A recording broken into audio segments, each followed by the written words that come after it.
everybody. How are you doing today? Happy Sunday. Alright, today, quickly, I want to talk about some factor mistakes that we tend to do in relationships, and it seems like we are not realizing. And by the time we realize, everything might have gone wrong. You get. So I'm going to talk about four things quickly. Number one is insecurity. I'm going to talk about insecurity. And secondly, I'll talk about cheating in relationship, that's infidelity in a more official word. So I will also talk about communication, and I'll talk about violent arguments. So first, let's go with insecurities. Insecurities, this situation is mostly seen in ladies. Ladies, insecurities is capable of driving any man crazy, because you give him this impression that no matter what he does, you will never be able to keep you for himself. Like, you always have this feeling that whenever you go out there, we are all out to find a replacement for you, but most times it's not actually as you see it. You get. Because these insecurities of a stuff, when you keep being insecure, when you keep giving us that impression that no matter what we do, we will not impress you. You get. So we now feel like, what am I still doing with this lady? Before you know it, you get the young man pissed off, and we have no other choice than to just leave you. Most of you become insecure, and you don't even know that you are insecure. Let me tell you how you can be insecure. For instance, now, you are with your boyfriend. Maybe how you are with your boyfriend, and maybe coming back from church. Today is Sunday. So, and there is this random lady he sees in church. The lady comes, and you know how girls, even your gender, you know how your gender behaves. So the girl was just all over him and hugged him. All of these, they change presently. Maybe peradventure they might talk for long, and you now waiting. You not even think, okay, maybe since, so that you not feel left out, join in the conversation. If I'm that boyfriend, I wouldn't mind. And if that boyfriend of yours is clear, like his conscience is clear, he wouldn't mind if you join the conversation. But all you do, you stand aside. Maybe you start thinking a whole lot of things, and when he's back, you keep asking him questions. You go as far as setting jam questions for him. All of these things get so pissed off. You get. Okay, so secondly, I said I will talk about cheating in relationship. But before I talk about cheating, gentle guy, fine girl, you get question I wan ask. For instance, if something is not working out, what do? Is either you try to fix it, or you walk away. That's, you abandon the stuff. So in relationship, when you find that your relationship is not working out, there are two things involved. One is either you try to fix it, or you break up. And now, when you try to fix it, there is something I want you to understand. Just know that that moment you've decided to stay and fix that stuff, just know that you are going to share equal blames with that person that is your partner. You are going to share equal responsibilities in fixing that relationship with that person that is your partner. Because the reasons many guys give in cheating is, this girl, she cheated too, you get, or she did this one. You just find a reason and give it. Most people go as far as justifying their act of cheating.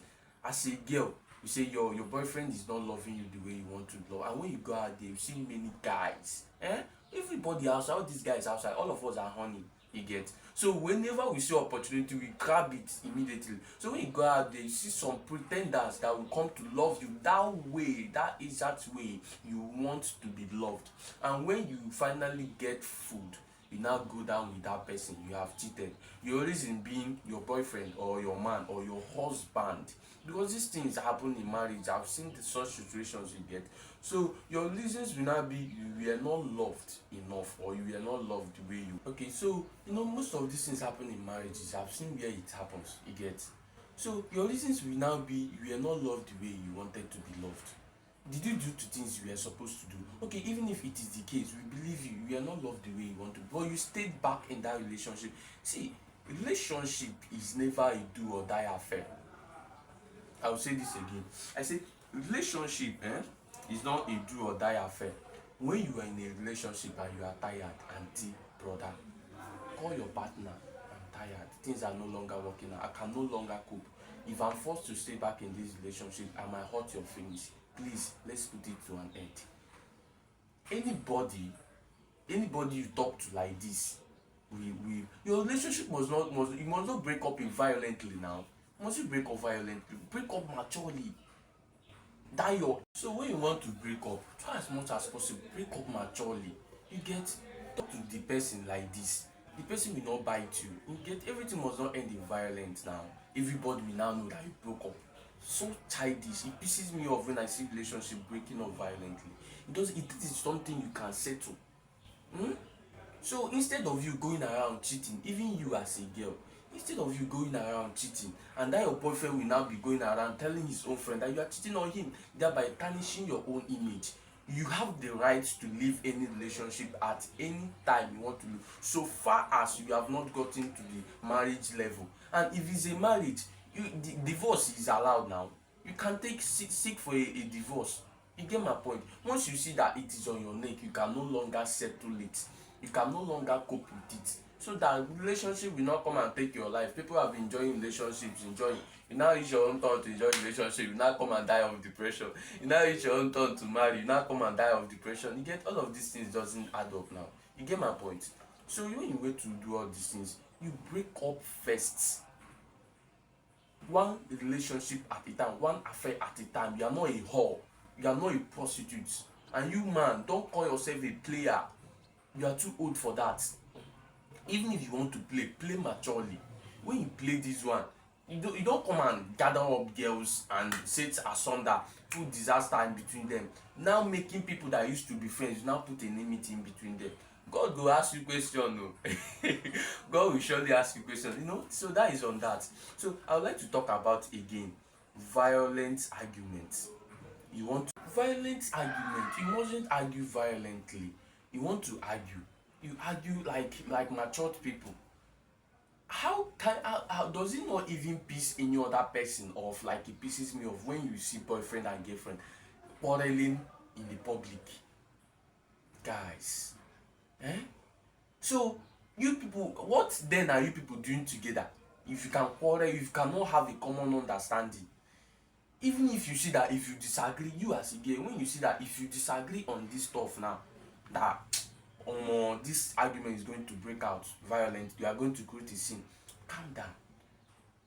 There are perfect times to talk, there are perfect times to argue, and there are perfect ways to argue. That is what will lead us to communication. You get? So see, there is nothing that justifies a guy or a man that raises his hands on a woman, be it your girlfriend or your wife. Nothing ever on this planet earth justifies you. They used to say the end justifies the means. Maybe when you now, there is no reason you will give any reasonable man, any reason in the face of man, in the face of God, that will justify you raising your hands on a woman. There is no reason at all. There is no reason at all. And you as a woman, there is nothing that will justify you to piss your man off, be it your husband or your boyfriend, with your nagging attitudes. There is nothing you go tell me in this life, nothing you will tell me, you cannot tell me nothing that justifies you to piss your man off, to humiliate him, to insult him, to make him go crazy because of your nagging attitudes. No, you must not do that. You must not nag. If there is anything, so if you have anything that is eating you up, you have something that is bothering you, you get my point. Because yes, truthfully, something must bother you in the relationship. Truthfully, you must have something that is eating you. Truthfully, you must be offended. Being offended is inevitable. It's not only, people used to think it's only death that is inevitable. There are many things that are inevitable, especially in a relationship. You see, being offended is inevitable. You must be offended by that boyfriend of yours, by that husband of yours. You must be offended by that wife or girlfriend of yours. Yes. So expect it at every given time. What matters is how you control it. What matters is how you manage it. You get? So you must not come and insult yourselves.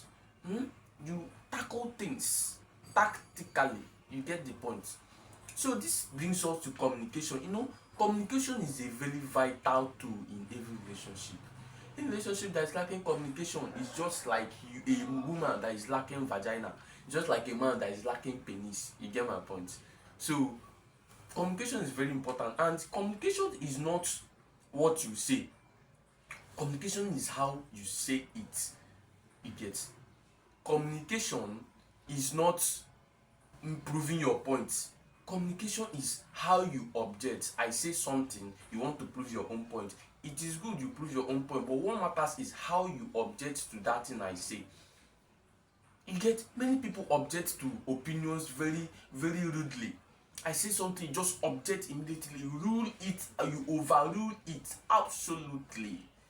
You delete it from the surface of the earth as though I did not think before I say it, or as though that me that say it I don't have sense. So communication is not replying quickly to situation. Communication is how do you respond. So communication is actually how do you respond. You get my point? How do you respond? It's not when, yes, you should reply, give opinions. When you want to prove your own opinion, when you want to give your own opinion, how do you bring it to the table? Make suggestions good, but not violent suggestions, but not rude suggestion. Don't suggest in a rudely manner. You must not overrule 100% of everything that your boyfriend says. You that is your boy, that is the boyfriend, you must not overrule 100% of that your girlfriend says. Especially this is for us guys, because girls are naive. They have this kind of belief that whenever you keep, try this out, and whenever your girlfriend makes a statement, overrule it totally. Establish your own, install your own opinion, see what will happen. Continue doing that. In less than a month, you see that you turn that your girlfriend, as if that girlfriend is loyal enough or he loves you, turn that your girlfriend to somebody that will never bring up opinion. And at the end, you still be the one complaining. She will never add something, she will never advise me, she will never bring opinion, she will never be, because that is the impression you gave her. We should always be mindful of the impression, the tiniest impression we give girls. That girl you call your love, you love her, you call your sweetheart, you go out with her, show your friends that she's your woman. Allow her play a role in your life. Yes, allow her play a vital role in your life. Give her that room. Don't suppress her. Don't come and suffocate her. Allow her to express how she feels about your life. Understand that she has something to add in your life. Understand that if your life should go wrong now, that woman that was with you when your life was going wrong has something to say about that your life that went wrong. And if your life is going good, so you try as much as possible to you you give her room. Give her room to express how she feel about things you do in your life. When you do things, engage her. Communicate her, tell her, honey, whatever you call her, this is what I'm planning to do, these are my plans, what do you think? Give them room to express how they feel about your life. Because for you to look at them, of all the girls in this life, you looked at that one girl and you picked her and brought her into your life, that means you should take acknowledgement of the fact that she have a role to play in your life. So when we do all these things, we find out that we limit, even if we do not stop totally, at least we limit the rate at which we have violent relationship. Because these days many relationships are going violent too. No matter how you give a girl money, it's not all about money. Unless it's a girl that is already out to suck you. No be that guy, make I go suck am. Let me just go and get something out of it. Unless it's that girl. But if it's a girl that have settled her mind down for you, all of these things will bother her. Any girl that all of these things I say did not bother, you are not in that relationship to help. You are in that relationship to receive help. And whenever something is one-sided, that place that is one-sided will always draw the whole thing to the floor. It is natural logic. It happens naturally. It is not orchestrated by anything. It is how it is. Whenever something is one-sided, that thing that is one-sided will always fall to the ground. It will never be stable. So please do not allow your relationship to be one-sided. Thank you very much for listening. Apply all of this thing. Let us bring it into play. I wish every one of us there a happy relationship. We deserve to be happy. You go out there, make money, hustle, do your thing. You still come back to relationship, you should come and enjoy. You should come and face stress, unnecessary stress for that matter. It doesn't help us. So we try as much as possible to do what we keep living. That's the one thing that matters. We will continue to live. Come rain, come sun, we continue to live. If you don't want that relationship, break up first before you do other things, so that tomorrow somebody will not come and say he cheated on me. avoid that statement. Break up with her so that when you move on to another girl, she will never say you cheated on her, because you were never with her when you met the recent girl. You get the point? That's the magic. Hmm? Don't go and create informations about ill informations about yourself. It won't help you. All of these things might surface and boomerang in the future. You get? So thank you very much. I still remain Kenny, the love guru, the relationship fixing machine, RFM in brackets. Hmm? Please subscribe and follow me for more videos. Thank you.